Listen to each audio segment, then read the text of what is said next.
muito bom dia a todas as pessoas, como a Sara hoje nos ensinou a nos cumprimentarmos. O meu nome é Cláudia Semedo, eu sou atriz, encenadora, apresentadora de televisão, locutora, dobradora, diretora do Teatro Municipal Amélia Rei Colasso e faço questão de dizer estas coisas todas hoje aqui, não é costume, para vos mostrar a diversidade de áreas que tive de abraçar dentro daquela que é a minha grande paixão, a comunicação, para conseguir ter um percurso sem grandes espaços vazios. Porque se eu me tivesse focado na minha carreira como atriz, de certeza que teria tido várias travessias no deserto. Se eu me tivesse focado na minha carreira como apresentadora, de certeza absoluta que teria tido várias passagens pelo deserto. Se eu tivesse ficado só como dobradora, de certeza que teria tido várias travessias no deserto. Porquê? Porque sou mulher, porque sou negra, porque vivo em Portugal e porque sou artista, que é uma coisa um bocadinho estranha, que não parece ser muito bem uma profissão, porque divertem-se tanto e fazem ali umas brincadeiras, parece uma coisa assim muito pouco séria, mas não. Exige muito trabalho, exige muita formação, desde escolas profissionais a cursos, que fui acrescentando com outros cursos da universidade, sou jornalista por formação, nunca exerci, mas sempre senti que tive de correr muito, porque se estivesse no vídeo que a Guilka nos apresentou, muito obrigada, eu não teria dado nenhum passo à frente, aliás, teria de recuar. Não, nenhum passo é mentira, os meus pais continuam casados, sempre tive uma figura paterna a que me agarrar e isso, sem dúvida, fez muita diferença. Mas para vos explicar a diferença que fez, eu tenho de vos contar uma história, duas, na verdade, mas antes de contar essa história, o Sr. Secretário de Estado acho que já não está aqui connosco, é uma pena, porque ele lançou a provocação e eu agarrei essa provocação, porque ele falou algumas coisas como a defesa dos valores serem dados adquiridos, situação com a qual eu discordo totalmente. Acho que cada vez mais nos apercebemos de que estes valores não são dados adquiridos, estes direitos não são dados adquiridos e Portugal, apesar de ter políticas no papel muito interessantes, a teoria na prática é muito diferente. E eu fico nervosa, arrepiada, quando ouço falar de autoexclusão. Nós também. Boa, obrigada. Obrigada. Fico mesmo muito arrepiada quando ouço falar de autoexclusão, porque a autoexclusão é uma ação. E o que eu tenho observado no meu percurso, no meu caminho, é que estes jovens, estas pessoas que muitas já não são jovens, não se autoexcluíram. Elas foram sendo varridas para os arrabaldes da cidade, dos direitos, até muitas vezes dos deveres, porque não têm como os cumprir. E preocupa-me muito que nos foquemos nas celebrações das efemérides e não nos foquemos tanto nas manifestações das nossas inquietudes. E a nossa sociedade, e Portugal é um país muito privilegiado, porque ainda vivemos num país seguro, e reforço este ainda, porque sinto que esta situação também está muito ameaçada e para quem acompanha a vida política percebemos que há uma crescente plataforma de movimentos mais extremos que põem em risco esta ideia, que eu já acho um pouco ficcional, de garantia de direitos. E isso deixa-me muito triste. E deixa-me também muito triste sentir que muitas vezes o ónus desta luta e desta procura por um lugar mais equitativo, mais inclusivo de todas as diversidades, fica sempre do lado de quem é oprimido. E eu, na minha vida, já apresentei muitas conferências e é muito interessante perceber que quando as conferências são sobre esta temática, eu tenho esta plateia maravilhosa, diversa, cheia de mulheres, com pessoas racializadas, que será uma plateia de pessoas já muito convertidas a este tema. E quando eu apresento conferências e palestras e conversas e talks, como se diz agora, com altas patentes, grandes grupos, as minhas plateias são sempre brancas, feitas de homens, carregadas de homens e com muito poucas pessoas racializadas. O que me vai sempre mostrando que, apesar de haver uma aparente vontade de caminharmos para esta sociedade mais diversa, mais equitativa, mais inclusiva, quem decide, quem está no poder, continua a corresponder a esta fatia de homens acima dos 50 anos, brancos, que estudaram em colégios privados, que tiveram a oportunidade de nunca se preocupar com a próxima refeição, que conseguiram sempre partir de um lugar, sem nada terem feito, muito avançado em relação a todos os outros. E nós vimos quais foram os outros que ficaram para trás, sobretudo mulheres, homens negros, eu que sempre fui uma miúda muito focada no lado positivo da vida e sempre tive uma mensagem muito positiva de isto vai tudo melhorar, vamos chegar a um sítio melhor. Cada vez mais vou perdendo alguma dessa ingenuidade, com muita pena minha,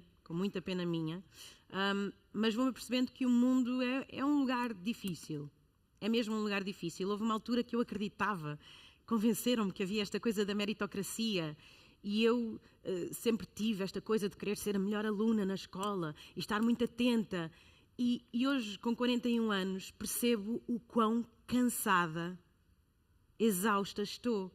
Porque sempre tive de trabalhar muito mais do que toda a gente e ainda hoje, apesar de ser uma pessoa que até sou reconhecida muitas vezes na rua por muita gente, sinto que sou muito querida pelas pessoas que me conhecem, sinto que as equipas de trabalho que trabalham comigo dizem sempre ai Cláudia, que maravilha, vens sempre com a lição estudada, estamos em gravações e nunca se corta por minha causa porque os textos estão na ponta da língua. Mas isso vem de uma noção que só há muito pouco tempo, 10 anos, se tornou consciente de que eu sempre trabalhei muito mais porque, sem saber conscientemente, apercebi-me de que queria chegar àquele lugar e estava aqui. E o lugar que me destinavam era este. E eu tinha de correr e saltar para chegar aqui, depois tinha de correr e saltar para chegar aqui, depois tinha de correr e saltar para chegar aqui, depois já tinha de correr e saltar para chegar aqui. E quando chegava aqui, diziam, e não me diziam a mim, diziam à minha agente, porque na minha profissão nós temos uma pessoa que nos representa quando temos essa sorte, e eu saltei muitas cadeiras para ter essa sorte, e quando chegava aqui diziam-lhe sempre: a Cláudia é perfeita para apresentar aquele programa Prime Time, sábado à noite. Ela é perfeita, mas não tem as características necessárias. E nós ficávamos, é perfeita, mas não tem as características necessárias. Ok. Ocasionalmente havia um evento, normalmente sempre muito curtinho, nada extenso, nada com muita possibilidade de grande mediatização, mas de vez em quando havia um lugar de destaque e de programa e de personagem principal que me convidavam a vir para esta cadeira, e quando eu chegava a esta cadeira pensava, agora vou poder falar com as minhas colegas. Não tenho colegas negras, esperem aí. Agora eu vou poder falar destes temas. Não são estes temas que estão designados para eu falar. Ok. Então o que é que eu estou aqui a fazer? Eu vim colorir a Eurovisão. Ok. Por isso é que eu recebi a chamada 4 dias antes de um evento em que tinha de estar a falar 3 horas em direto com não sei quantos países que vieram aqui à nossa casa, porque o Salvador Sobral ganhou a Eurovisão. e eu tinha de falar em inglês com eles e tinha de pesquisar a história daqueles grupos todos que vinham cá e só me ligaram 5 dias antes. Porquê?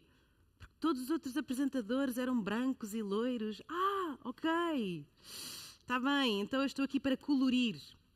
E sempre que me foram dados assim papéis de maior destaque, eu sempre senti isso, que estava ali para colorir.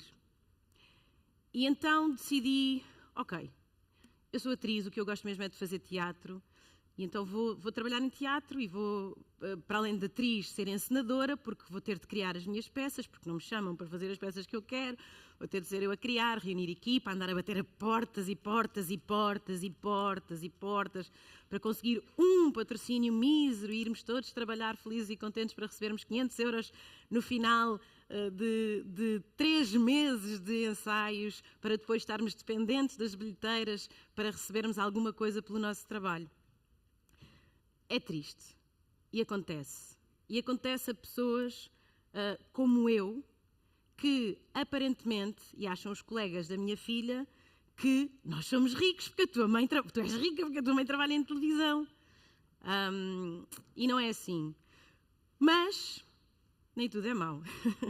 Eu tive uma vida muito feliz porque sou fruto de um amor muito grande entre a minha mãe e o meu pai.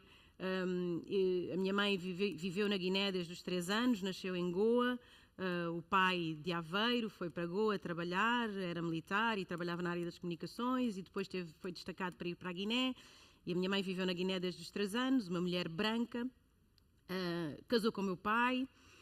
O meu pai foi preso político, objetor de consciência, não quis ir para a guerra colonial, lutar por algo que não lhe fazia sentido, num lado que não lhe fazia sentido, porque o meu pai era português, vivia numa colónia, era português. Vieram para Portugal em 83, no ano em que eu nasci, e o meu pai foi trabalhar para as obras, apesar de ter formação académica, apesar de ser um jovem promissor músico. Ele fez parte da primeira formação, da pré-formação, nem foi a primeira formação daqueles que se tornaram os Tabanca Jazz. Ele foi trabalhar para as obras, porque chegou a Portugal e ninguém lhe dava trabalho. Foi trabalhar para as obras e teve a sorte de, nas obras, 2 semanas depois de começar a trabalhar, o mestre da obra ter percebido que o Hélder, nos intervalos do almoço, está a ensinar os colegas a falar e a escrever português, para tratar das suas papeladas e para pôr a sua vida em dia. E então tirou-o das obras, do trabalho mais duro das obras, e colocou-o como segurança da obra. E passados 2 meses toda a gente estava apaixonada por ele, porque continuava a ceder o seu tempo para ajudar as outras pessoas. E então acharam, vamos retirar o Hélder deste lugar, que é um lugar duro, aquele lugar daqueles empregos que os imigrantes roubam às pessoas dos seus países. Aqueles empregos super agradáveis, das 5 da manhã até às tantas e com um trabalho braçal muito forte. E chamaram-no para trabalhar como segurança, mas num centro comercial que ia abrir, em Carcavelos, que era o centro comercial Arco-Íris. Foi trabalhar para lá e toda a gente se apaixonou por ele, porque ele é um homem muito doce, muito inteligente, muito generoso. E o chefe, um dos gerentes de uma loja disse: eu gostava que o Hélder, isto passado 2 meses, o tempo dele é sempre mais ou menos 2 meses para conquistar as suas audiências, chamaram-no para trabalhar na Dinasson e foi trabalhar como empregado de loja da Dinasson. E o meu pai, como trabalhava numa serigrafia na Guiné, adorava máquinas e percebia muito daquilo, passou a ser o funcionário que mais vendia na Dinasson. E, passado uns anos, chegou a gerente da Dinasson e, passado outros tantos anos, chegou a VK da FNAC. E foi assim, fazendo o seu caminho, com 3 filhas para criar, que até aos meus 15 anos vivíamos na cave da casa dos meus avós, uma divisão única, com 3 camas de casal, onde dormiam os meus pais, eu e as minhas irmãs. E sempre sem grandes condições, mas em ambientes um bocadinho com mais privilégios, porque não vivíamos num bairro degradado, Vivíamos num bairro de classe média e até classe média bastante alta, na verdade. O meu avô era reformado do Estado, ele tinha sido diretor dos Correios, um grande cargo na Guiné-Bissau, e era um homem brilhante, inteligente. E só por isso é que eu e as minhas irmãs resultámos numa atriz com formação académica, numa diplomata e numa psicóloga com doutoramento e a trabalhar em Londres num grande laboratório. Porque tivemos na vida quem quis incluir o meu pai, porque olhou para ele, para além de um homem negro, pobre, porque aqui a nossa realidade foi sempre essa, vivermos com 2 ordenados mínimos, 3 filhas. A sorte é que vivíamos na cave da casa dos meus avós. Portanto, não tinham de gastar assim tanto dinheiro com a renda. Ajudavam, obviamente, os meus avós, mas puderam dar-nos uma educação diferenciada e ensinaram-nos a sonhar. Ensinaram-nos a sonhar. O meu avô lia muito, o meu pai lia muito, a minha mãe lia muito, passaram-nos esse gosto e tivemos sempre pessoas que nos foram agarrando. Eu própria sempre fui muito incluída na escola. A maior parte das minhas colegas negras com quem converso hoje em dia nunca eram convidadas para as festas de anos porque cheiravam mal, não tinham roupa apropriada, porque viviam em bairros que não tinham canalização, que não tinham nada. E eu, como tive a sorte de ter um bocadinho destas coisas, e como tive a sorte, e isto dito com toda a ironia e com todas as aspas, de não ser uma mulher negra muito negra, e de não ser uma mulher negra com sotaque e com pronúncia, por falar um português correto, por ter palavras no meu léxico um bocadinho mais caras do que aquelas que uma mulher negra deveria ter, não é? Porque, na verdade, quando olhamos para a sociedade, o que a sociedade nos diz é que as mulheres negras devem ser empregadas da limpeza. E eu digo isto com este peso porque, quando entrei num hall de uma alta instituição do governo, estava patente uma exposição de uma aluna de Belas Artes que supostamente era uma homenagem à mulher negra. E o que é que esta aluna de Belas Artes fez? Na sua ingenuidade e com vontade de querer honrar as mulheres negras que via na escola, fez uma exposição com mulheres negras, que são 5 mulheres com batas azuis, com esfregonas, com vassouras, com panos de limpeza. E para ela aquilo era uma homenagem às mulheres negras na Escola de Belas Artes. Não percebeu ela que estava a marcar um lugar o lugar da mulher negra na Escola de Belas Artes é a limpar a Escola de Belas Artes. E quando entramos para uma conversa sobre o plano contra o racismo, que era para ser implementado até 2025, acho, se não estou em erro, desculpem que eu com datas não sou assim espetacular, e do qual pouco ouvimos falar, quase nada, não façam muito barulho porque ele tem de ficar escondido. Apresentaram-nos aquela exposição com muita pompa e circunstância e foi total o desagrado das pessoas negras que estavam lá para debater o plano contra o racismo. Não perceberam muito bem, porque não tinham visto o vídeo. Não tinham visto o vídeo da Gilca, porque se tivessem visto, tinham percebido qual era o nosso lugar perante aquela homenagem. Por isso, este papel de dar a mão e de incluir é fundamental. É o que muda a vida de alguém. É o que permite aquela tão sonhada e muitas vezes tão utópica mobilidade social, para que haja alguma equidade. Eu não vou falar dos benefícios da diversidade nas empresas, nos Estados, na vida, porque os dados estão à mostra, já sabemos a riqueza que os imigrantes significam para um país, já sabemos isso tudo, sai nas parangonas dos jornais, apesar de não ter tanto destaque quanto deveria, já sabemos o peso que tem na segurança social, já sabemos o peso que tem na inversão da nossa pirâmide, que estamos a envelhecer, não é? E já sabemos o peso positivo que a imigração tem nesses fatores todos. Eu não vou enumerar essas riquezas da diversidade, mas vou dar-vos um exemplo muito positivo. Eu tive a oportunidade, nos últimos 2 anos, de apresentar o podcast da IKEA, o Igualmente, que falava precisamente sobre diversidade, equidade e inclusão. E foi a primeira vez, nestes anos todos, em que me convidam sempre para fazer campanhas para a ONU sobre o racismo e a diversidade. Foi a primeira vez que eu vi, efetivamente, uma empresa investida a fazer com que estes direitos fossem efetivamente direitos dados, adquiridos, para dizer as palavras exatas.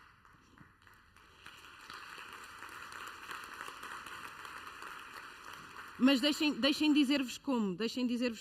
Eu entrei na IKEA e fui gravar o podcast pela primeira vez, e depois foram 2 anos, porque fomos gravando ao longo dos meses, 2 temporadas, e na primeira fase eu ia já com alguns pés atrás, porque sei sempre que, ok, agora vamos aqui, falamos um bocadinho sobre isto, e depois nada tem consequência. Fica só como um podcast bonito que uma marca fez, a falar sobre estes temas, mas depois a penetração é sempre para esta mesma plateia de convertidos. Mas conheci uma empresa e isto para mim foi o que me fez mergulhar um bocadinho mais nas conversas com os trabalhadores da IKEA. Eu digo trabalhadores, não digo colaboradores, porque como ninguém recebe lucros da empresa, somos trabalhadores. E eu percebi uma coisa fundamental, que eu achei, isto mostra-me tudo.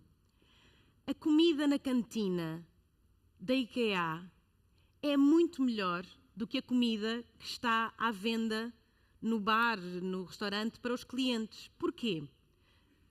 Explicaram-me eles. Para já, vendem o menu completo com fruta, tudo, bebida, podem servir às vezes que quiserem, né? A €1 e qualquer coisa, que é luxo, não é? Depois têm como obrigatório ter um lugar com luz natural para o bem-estar dos funcionários. E disseram-me que a comida é melhor porque eles comem aqui todos os dias.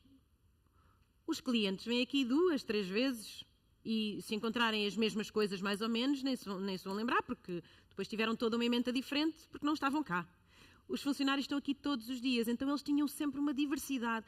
Peixes, carnes, vegetariano, imensas hipóteses. E eu disse, uau, isto é preocuparem-se com os trabalhadores.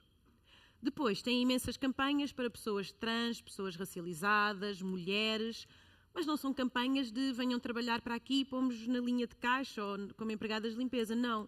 Eles têm programas e eu não tenho cotas na IKEA, já não estou a fazer o Igualmente, já 2 em 2 anos eles mudam sempre de apresentador e já passei a faixa, portanto eu não tenho, nem faço publicidade à IKEA, portanto não tenho nada a ganhar com isto.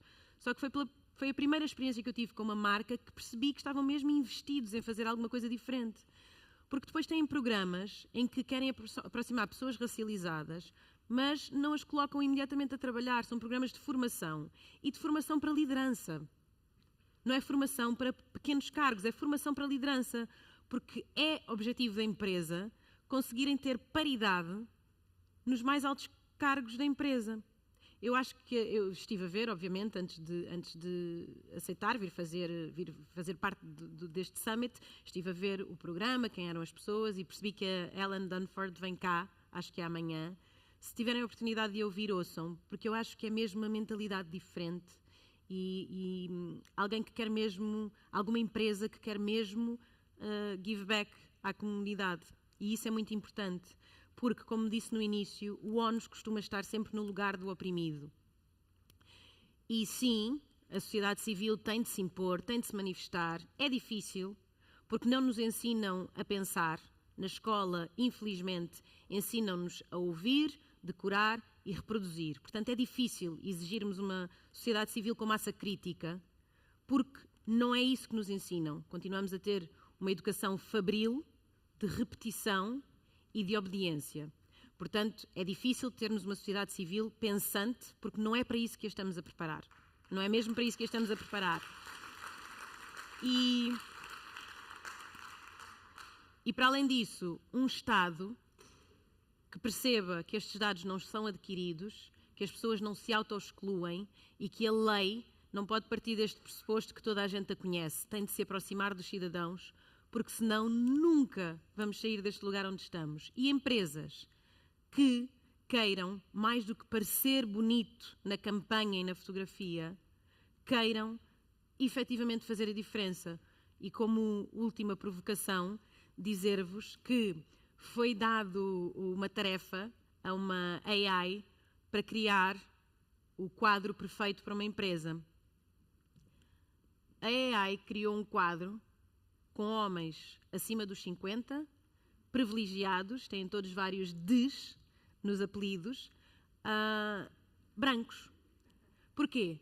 Porque a AI está a ser programada por pessoas que têm o mesmo viés que todos nós temos.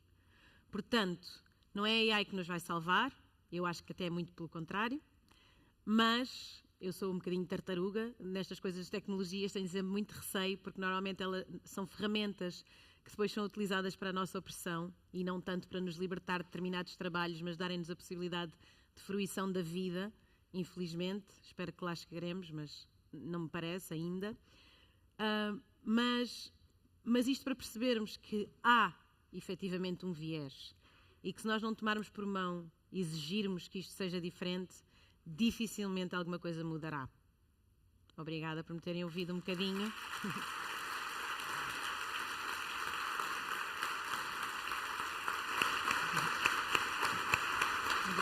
Obrigada, Cláudia. Sim. Cláudia Semedo sobre a armadilha da meritocracia. Obrigada.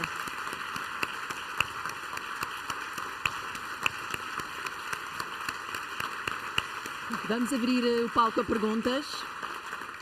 Vai estar a rodar o microfone para quem quiser fazer perguntas à Cláudia.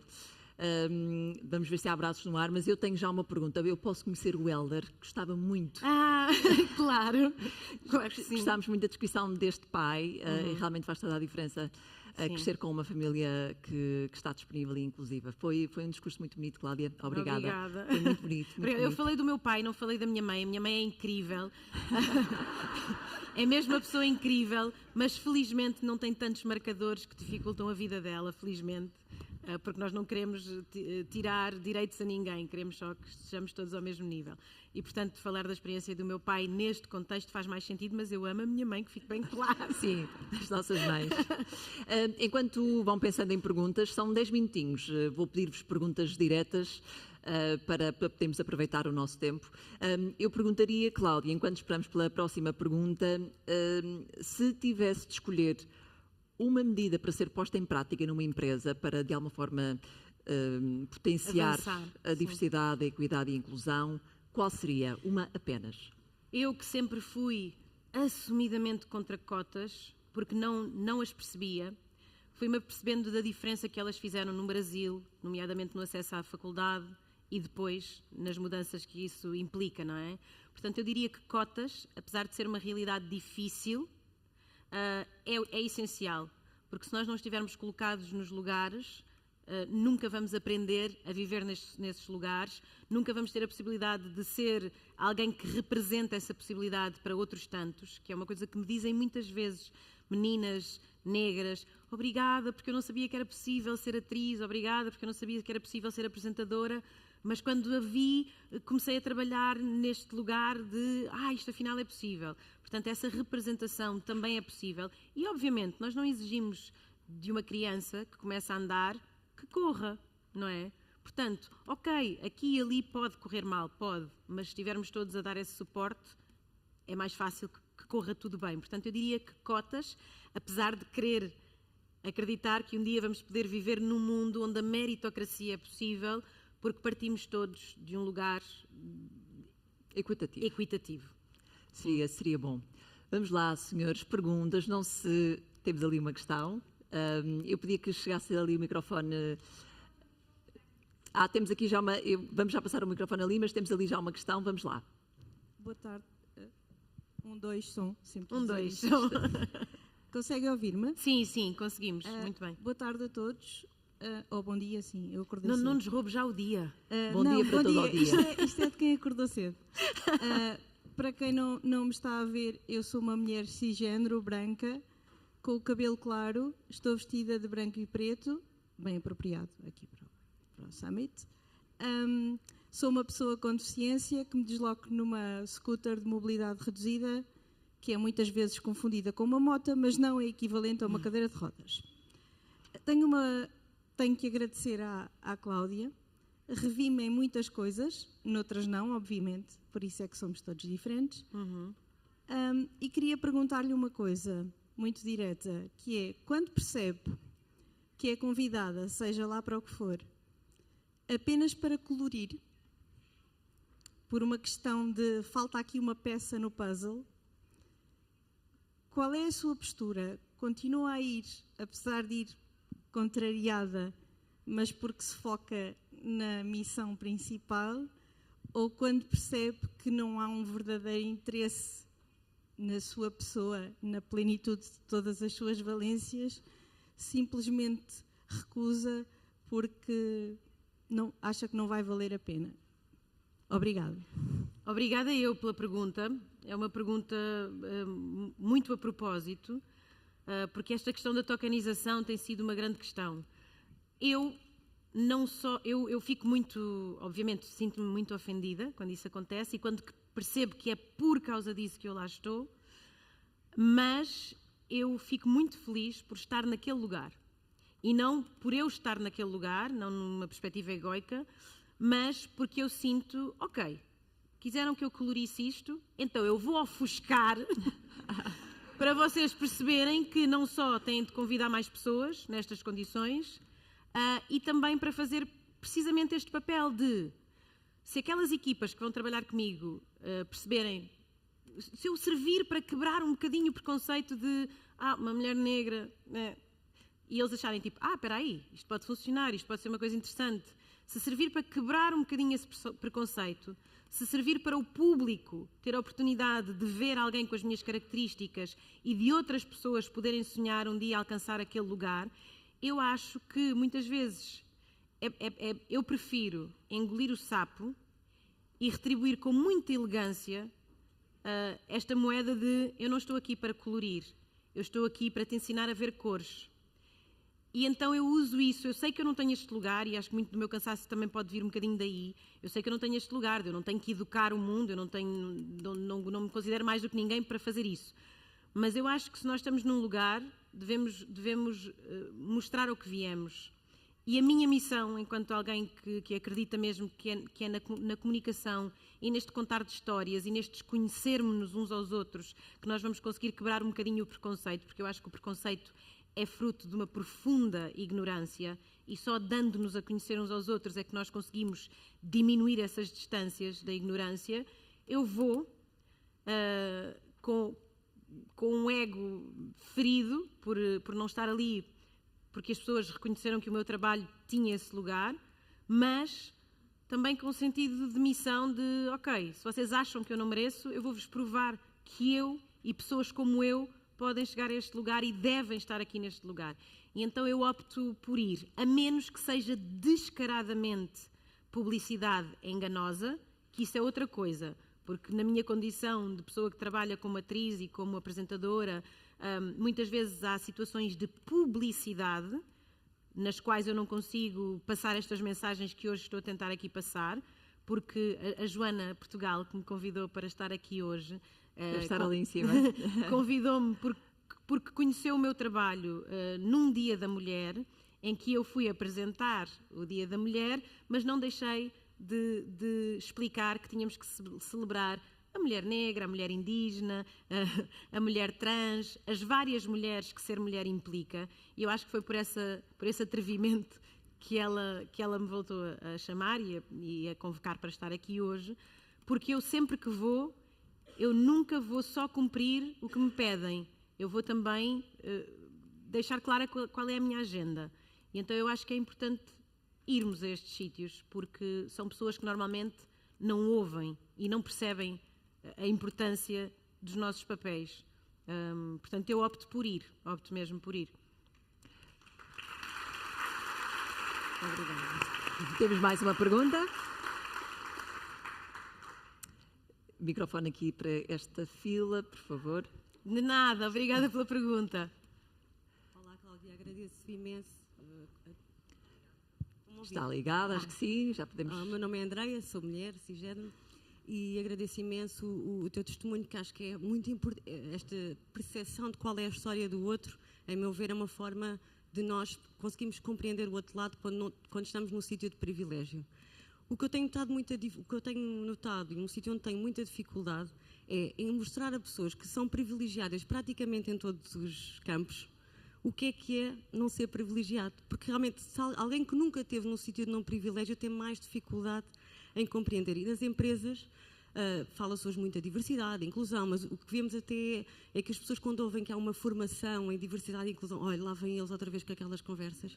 E então o que eu te perguntava é se conheces alguns exemplos práticos de coisas que possam ser feitos em empresas ou com estas pessoas para que causemos mais percepção do que é estar do outro lado, para abrirmos espaço para a compreensão, a colaboração, para um interesse genuíno por esta questão e por implementar estas medidas num sítio que vem do coração e não de um sítio de obrigação. Tenho que cumprir, tenho que mostrar, para a minha marca ser forte, tenho que mostrar que trabalho com diversidade e inclusão. O que é que tu já viste funcionar, ou se tens algumas ideias de coisas que as empresas possam implementar para chegar a estas pessoas todas e para que a mensagem passe de uma forma não obrigatória, mas verdadeiramente no sentido da colaboração? Sim, obrigada pela pergunta. Eu só quero aqui deixar claro uma coisa. Eu sou atriz, eu não sou especialista, sou muito curiosa em relação a estes temas, mas não sou propriamente especialista em atuar nessas áreas, em consultorias ou essas coisas. Não é a minha área, o meu negócio é mesmo este das histórias. Mas o que eu tenho visto funcionar, em primeiro lugar, é não serem microformações, serem formações consequentes, formações que durem 1 ano e que sejam de frequência obrigatória. É 1 hora do expediente. Em vez de estarmos 1 hora na loja, ou em vez de estarmos 1 hora... Estamos 1 hora naquela formação. Depois, pesquisar sempre quem são os formadores. Que sejam formadores que tenham o direito àquele lugar de fala e a experiência certa para o fazer. E depois, serem sempre coisas profissionais. A mim convidam muitas vezes para ir falar nas empresas, mas eu acho que isso tem o impacto que tem. Agora, se contratarem, por exemplo, uma Raquel Lima, que é uma historiadora, que é alguém que trabalha em consultoria e que já tem mecanismos e formas de fazer as coisas acontecer, é muito mais interessante. Depois, se calhar, tentar abordagens também lúdicas, porque são temas pesados, não é? Nós, de repente, percebermos que somos machistas, que somos racistas, que somos homofóbicos, é pesado, é puxar o tapete a pessoas que estão confortáveis e que acham até que têm... Eu não estou a falar das mal-intencionadas, eu estou a falar das bem-intencionadas, mas que se calhar não estão tão despertas para esses temas. É puxar-lhes o tapete, portanto, reconhecer que isto são coisas duras e fazer coisas, se calhar, provocatórias, mas lúdicas. Houve uma empresa que fez uma coisa muito interessante, que foi, durante 2 dias, ter várias scooters e todos os funcionários que não tinham nenhuma questão que os impedisse de mover livremente, sem suporte a algum mecanismo, tiveram de viver na empresa os 2 dias numa scooter. E chegar aos balcões, e descer escadas, e procurar os elevadores, e aí perceberam... ok, uma rampa faz diferença. O degrau, por mais pequenino e largo que seja, faz diferença. Então esta coisa que o teatro tem de maravilhoso, porque é o que nós fazemos, não é? Estar sempre a tentar calçar os sapatos de alguém e conhecer a sua história. De repente, naquela empresa, as pessoas perceberam. Esta questão da mobilidade é uma questão a sério, não é? Portanto, criar também formas lúdicas de passar a mensagem e fazer com que as pessoas tenham mesmo de calçar estes sapatos, não é? Imagino, se os homens de uma empresa tivessem todos de calçar saltos altos, como é que seria aquele dia naquela empresa? Mas eu acho que isso também pode ser importante, esta mensagem passada não de uma forma leve, mas de uma forma mais vivida. Eu acho que pode ser um caminho interessante. Vamos ver se há mais questões. A verdade é que há ali mais uma questão. O microfone está mesmo a chegar. Olá, bom dia. Bom Obrigada, dia. Cláudia. Eu chamo-me Cláudia também. Sou uma mulher cisgênero, identifico-me como mulher. Sou ex-obesa e, se é que isso pode ser, eu estou em processo de reconstrução dessa tal da obesidade e sou uma mulher sem cabelo. Dito isto, obrigada pela desconstrução da autoexclusão. Foi muito importante para mim teres referido esse tema. Obrigada por isso. Acho que é muito importante. E a minha pergunta é, na sequência da pergunta aqui da Andreia, queria perguntar se, portanto, desconstruir o privilégio, muito bem, e desconstruir junto do público, como é que tem acontecido para ti identificar junto de pessoas racializadas, junto de pessoas que tipicamente são mais excluídas, quando às vezes elas próprias recusam pela vitimização que por vezes é inerente, não é? Encontrar esse passo atrás de onde partem, porque às vezes é uma conversa difícil a ter também. Queria perguntar se já sentiste isso de alguma forma e quais serão eventualmente as melhores formas para conseguir também ter uma conversa nesse sentido, sempre de desconstrução. E obrigada mais uma vez. Obrigada. Estou a adorar esta plateia. Que perguntas tão diversas e tão profundas. Obrigada. Bem, então vou-me sentar. Assim, full disclosure e assumindo que este é um lugar seguro para estarmos a conversar. Eu sou uma mulher negra, filha de uma relação interracial. A minha mãe é branca, o meu pai é negro.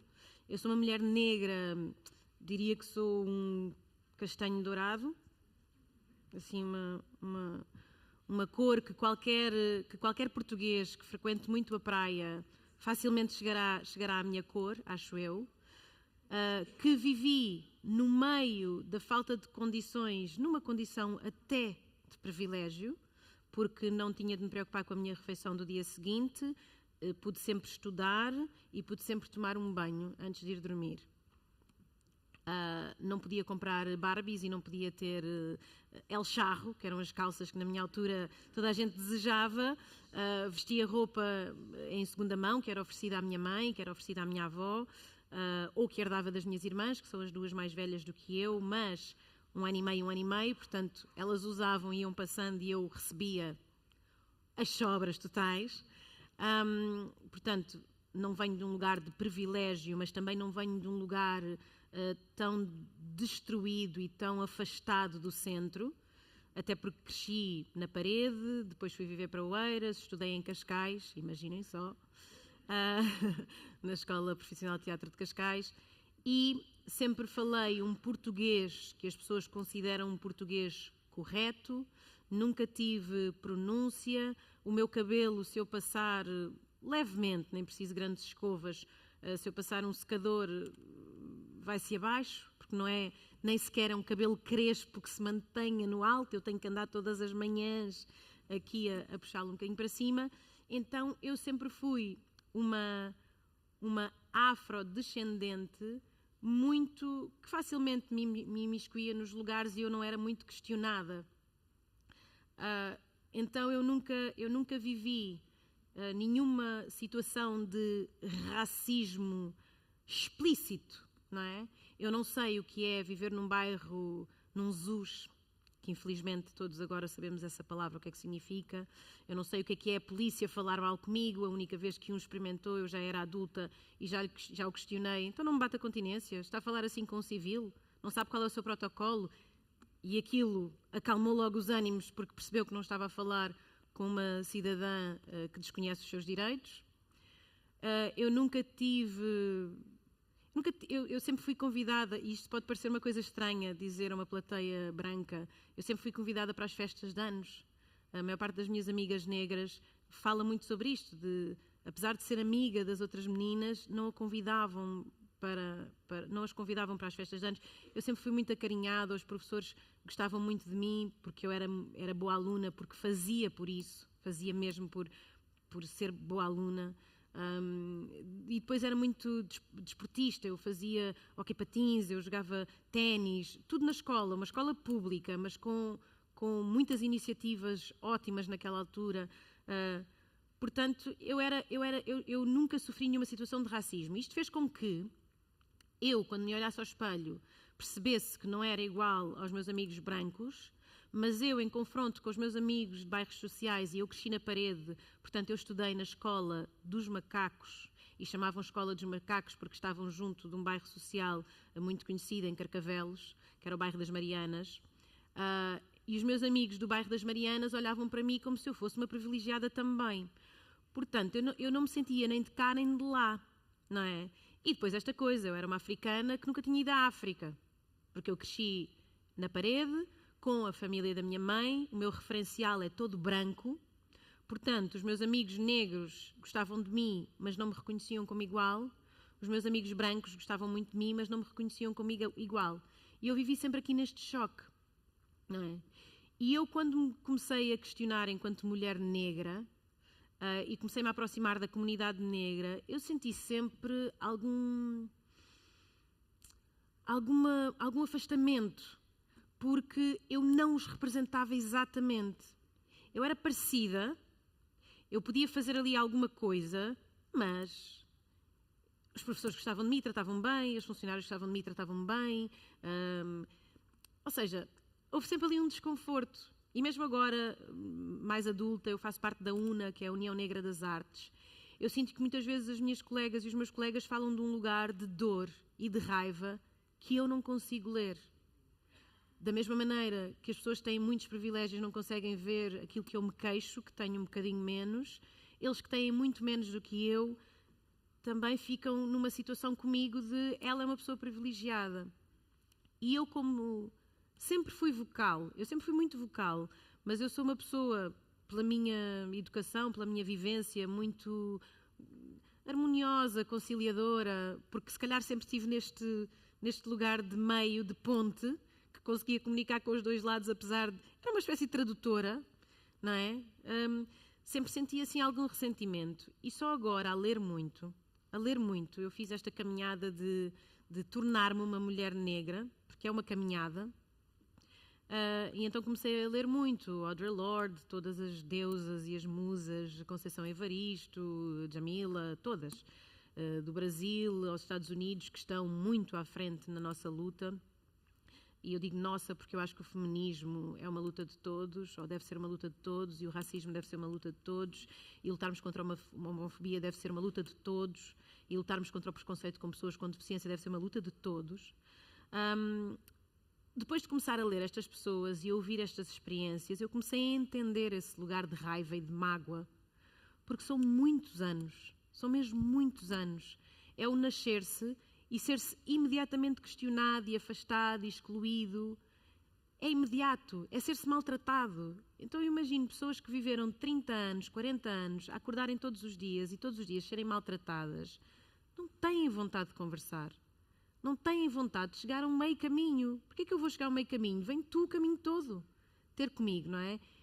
E apesar de eu achar que isso muitas vezes pode não ser altamente produtivo, porque faz com que as coisas também demorem mais tempo, eu comecei a compreender esse lugar. Apesar de eu não me identificar com esse lugar e de eu sentir que se calhar o lugar pode ser outro, o que eu fui aprendendo é que o lugar pode ser outro para quem pode estar noutro lugar. Então eu percebi que é necessária essa dor, essa raiva, e depois conjugarmos com as várias peças do puzzle que nós somos. Eu sou claramente um puzzle de construção, e eu optei por construir pelo amor, ainda que muitas vezes chegue a lugares que eu tenho de engolir muito ódio para vomitar algum amor. E é em vómito que sai. Mas eu tento que seja amor. Eu tento que seja amor porque acredito mesmo que a experiência de viver é uma experiência difícil para todos. Não é? Todos temos de correr. Uns correm assim, outros correm assim, outros correm assim. Todos temos de correr e correr custa.